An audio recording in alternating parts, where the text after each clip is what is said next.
Hello everyone and welcome back to my channel. If you are new here, thank you so much for joining me today. My name's Bonnie and this is Happy Space Creates. I've got an unusual video for you today and I've never done one like this before. This is the 5 questions, 1 take tag on YouTube. I've seen a couple of people doing this video already and I've really enjoyed watching all their versions and seeing all the answers to their questions.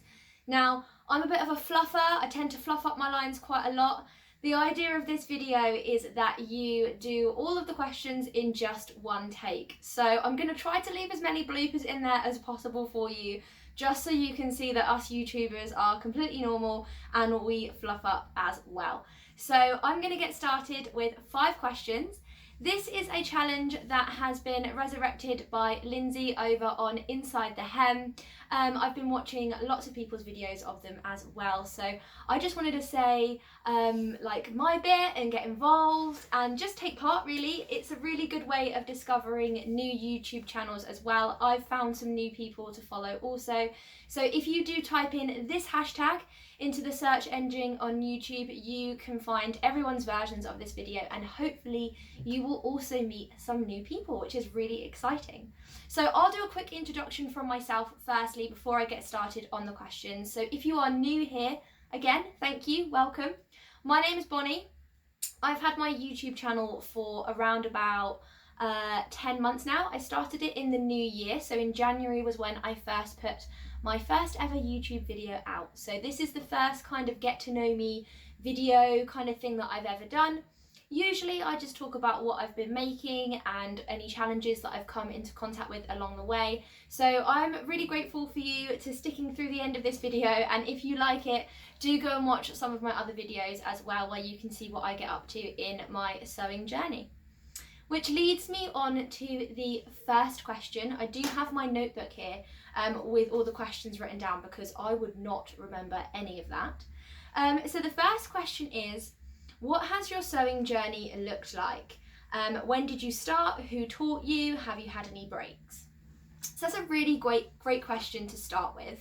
So my sewing journey, I've never really considered it as a sewing journey. It's just kind of something that I got into, a bit of a hobby. I guess I'll start from the beginning. I didn't really sew as a child. My mum was an incredibly creative person. She was so crafty. She could bake, she could sew, she could knit, I always used to win first place at the fancy dress competitions because she was so good. She could make anything out of a cardboard tube and a yogurt pot. That woman was brilliant. So I guess I get the creativity side of things from my mum. My dad is also really creative as well, but he's creative in more different ways. He's very technical. He knows about computers and stuff like that. So I guess my mum kind of introduced me to sewing, but it wasn't really something that I did as a child.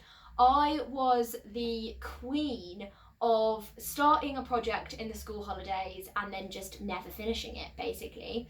But I do always remember my mum having a sewing machine and having it out around the house. But to be honest, she was a really keen knitter. She used to knit everything. If I can, I will try and find you some pictures of me as a child, horrifically embarrassing, but I'll try and find some pictures of me as a child in some of the handmade clothes that my mum used to dress me in. So yeah, I'll try to dig some of those out, cringe. But yeah, so I personally never really used to do a lot of sewing as a child. Like I said, I used to dabble with the odd sort of makeup bag here and there, but I would never ever finish it. And it wasn't until I got into my teenage years that I, gave it another shot. I was introduced to textiles in school, and I moved during my GCSE years. And what happened is that I moved from my school in London in year 10, and I wasn't taking textiles.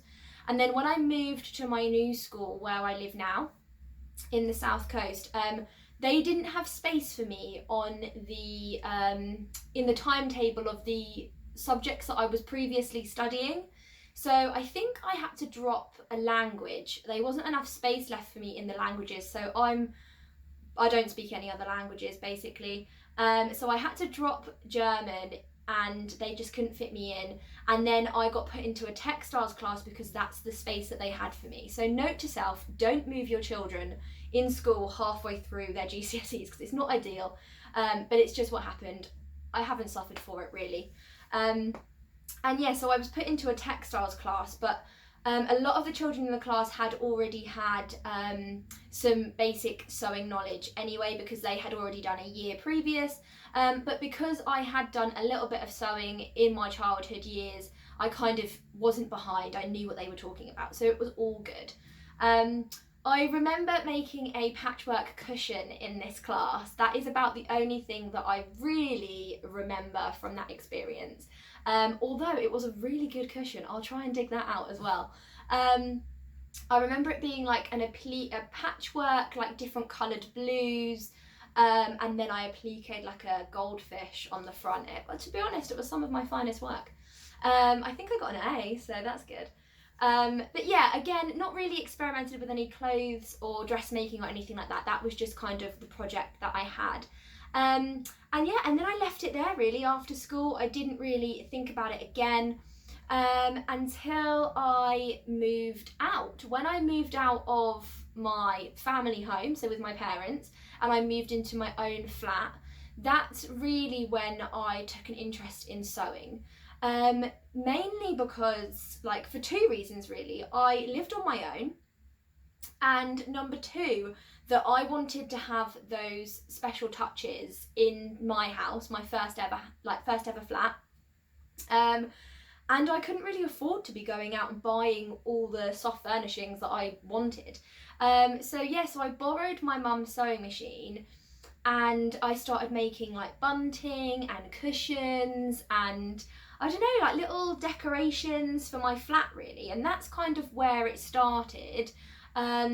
And then I just started experimenting with seeing like some of the magazines in a shop, and I bought some of the magazines.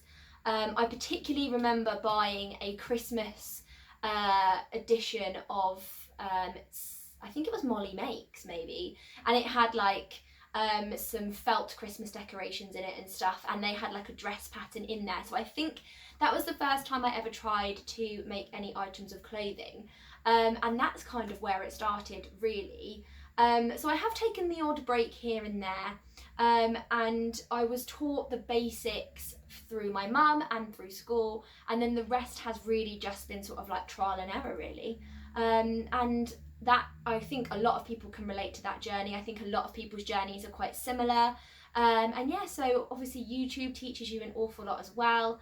But yeah, that is how I would describe my sewing journey so far.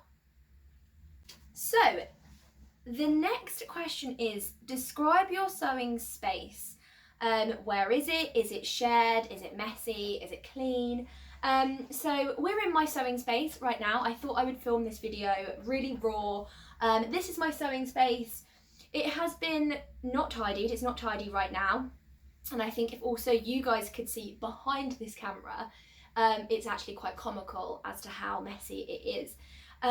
This room is my spare room. I think a lot of you know that if you watch some of my other videos. This is where I sew all the time. This is a lovely desk. This has followed me from all of my flats that I've had, and it's now found its very own space in the spare room of our house that I share with my other half. It's a spare room, so people do stay in here. And obviously when people do come to stay, I do make sure that it is really tidy for them. But that's not been that often due to the dreaded virus. So basically it's got a little bit wild in that time. You can see that I've got my two sewing machines here. So I've got my brother and I've got my overlocker as well. And then on the other side of the room, I do also have a dressing table. So that's where I do like my hair and makeup in the morning, because I get up quite early for work and I never want to wake my other half up with the hairdryer and stuff. So we moved it all into a different room. So yeah, I spend a lot of my time in here. I would reference this room as the spare room. My other half would definitely call this the hobby room. So I guess that kind of explains to you how much this room is used and how much it's used for sewing, which is quite regularly. And it does get cleaned, obviously, when people come and stay, but most of the time it is just how it is. I've got fabric everywhere. I've got like hair dryers, hair curlers and things out. But it's usable and I know where everything is, so you know, it is what it is. But I really like it. I can spend hours in here. I usually have my laptop set up in the corner here as well, so that while I'm sewing I can watch a bit of Netflix and stuff as well. So this is my sewing space.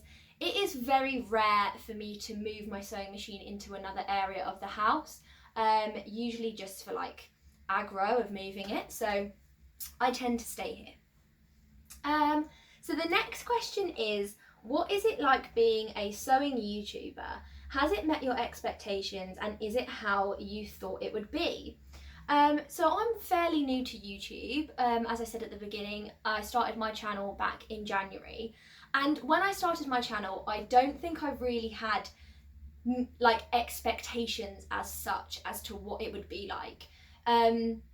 If I'm completely honest, I just filmed a video, and the story is that I got a new laptop and I had all these functions on this new laptop of video editing that I didn't really know how to use. So I just kind of filmed a video and learned how to use this editing app. And then I sort of thought, well, I might as well just post it then. So yeah, so I don't think I really thought it through before I actually did it, but I had spent many years watching other YouTubers, so I don't think I really had expectations as such. But what has happened has far exceeded what I thought would happen. I kind of thought that I would put a video on the internet and the only people who would see it would be my friends or my work colleagues, and I would be really embarrassed and I would probably take it down. And it would be something that we just moved on from and never spoke about again. But coincidentally, it had a really good response, not just from you out in the internet, but from my friends and family as well. Like, I know that my dad watches all of my videos. Hi, Dad. And even my partner's dad, he loves watching all of my videos as well, which is really funny. And my friends, my work colleagues, you know, I did have a really positive response. I don't really tell a lot of people about it. It is just kind of something that has cropped up every now and again, and they sort of go, oh, you've got a YouTube channel. I'm like, oh yeah, I do, and sort of move on. No one I know is a sewer. They don't have an interest in sewing, so then it's not really something they would watch.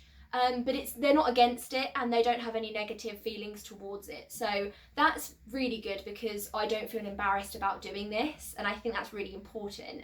But mostly it's been the most positive thing for me about being a sewing YouTuber is I've managed to connect and make friends with people outside of my circle that have a very similar interest to me. And that's amazing because I've spent, you know, sort of 5 years sewing in my spare room with my headphones on, not talking to anyone. And that can get a bit antisocial, a bit lonely. And having this wonderful community at your fingertips on the end of my phone is remarkable, and it's amazing. And I haven't actually met any sewing buddies in person yet, but it's really exciting that that may be a thing and that opportunity is there for me. So to be honest, it's been a wonderful experience and I don't want it to end. And it is hard work and you do need to dedicate time to it. It's not just the sitting down and filming a video, it is the editing process. It is, you know, there's also a pressure of finding things to make a video about. And there is a pressure to complete garments so that you have them to show on video. So it is kind of a good thing having a deadline in your head to finish something by so that you can film a video about it. So yeah, there is kind of that. It's kind of a double-edged sword in a way. I absolutely love the community and I love that it's opened my eyes to this. But there is a little bit of pressure there as well sometimes, which is good. I think that's a healthy pressure. So the next question is, describe your most memorable project, big events, total fails, and biggest successes. This is a really difficult question for me because I don't particularly have like, well, that's a lie. I do have favourite things that I've made, but I think that everything that I've made is a success. Like, even the ones that I don't do well at or don't fit, I think every single process, there's always a learning curve to it. And that's kind of what sewing is about. You're not going to get it right every time. And I think there is lessons to be learned in the mistakes that you make. So I'll start off with my biggest success, I would say, or the one that I hold dearest to my heart. And that is, I've mentioned it in a couple of videos previously, so if you are new here, do pop back and look at these ones. But it is the dress that I wore to Downton Abbey, Highclere Castle, and that is where me and my other half got engaged. And I was wearing my handmade dress, which is the Daphnie dress by Sew This Pattern. I'll link them down below. It was a beautiful vintage sort of tea dress, and I made that dress a few years ago, but I happened to be wearing it on the day that we got engaged. And so I think that dress has a special place in my heart just because of the special day that followed. So yeah, I guess that's probably my favourite thing and my biggest success that I've made, and I will probably hold on to that dress for the rest of my life just because it has good memories. There has been a couple of fails along the way. I won't go into detail of them because the list is endless, but as I said, there's always a learning process out of everything that you do wrong, and definitely towards the beginning of my sewing journey there was a lot more mistakes, and sometimes we even just do silly things because we're tired, like cutting the same bit out twice, or not cutting it long enough, or forgetting a seam allowance. We all do things like that, so I just think the important thing is to not hold that against yourself. Like, we're all human. My most recent make that I've made is behind me here, and that is probably, again, one of my biggest successes. It is actually my most favourite thing that I've made in a really long time. It is the Rosa Shirt dress by Tilly and the Buttons. It is in a khaki green army print fabric, and the reason why, I've got a couple of reasons why this is my favourite or biggest success. I love this pattern, it's my go-to pattern, I love it. It was a recreate of something that I saw online. So I saw a top that I liked online and I wanted it, and I thought, don't buy that, you can make it. So I made it, and that, I think, for me is what sewing is all about. Like, I got joy from making that, and it is something that ordinarily I would have gone out and bought. So that is a good feeling for me, to make something that I saw in a shop and, you know, I came home and made one myself, and it fits me great. It's got a couple of added features that the shop one didn't have, and I've spent time into it, and I really enjoy that, and that's a great process about sewing. So the last question is, what is one quote, saying, or piece of advice that you have gotten that resonates with your sewing / YouTube success? Success is a funny word because I wouldn't say sewing success or YouTube success is really like the end goal for me. I believe in both aspects there is room for improvement in everything, obviously. And I'm really gutted about this question because my dad is full of these sayings and like these little advice snippets, and I know that he said them all to me 1,000 times, and I always love them and then I completely forget them. So what is the one piece of advice? I guess just practice makes perfect, really, is the one that is on the top of my head. Yeah, I guess just, I mean, if at first you don't succeed, try again. I mean, there's absolutely tons you could chuck in here.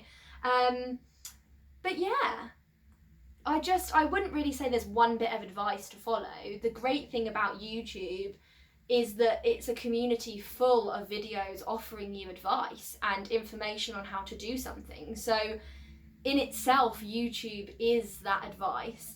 But yeah, sewing, I think, just evolves. It's all about evolution, I think. And yeah, there's no one bit of advice that I would take. I think just enjoy yourself, really. And if you're thinking about starting a YouTube channel, go for it. You know, anyone can do it. And I promise you, if you're sitting there thinking, you know, who's going to want to listen to me? Or, you know, I don't know how to do this, just try. The first time I picked up got a sewing machine or picked up a piece of fabric, I didn't know how to sew and I didn't know how to do that, but I tried, and these skills develop over time. So they're both skills, they're both things that you can learn.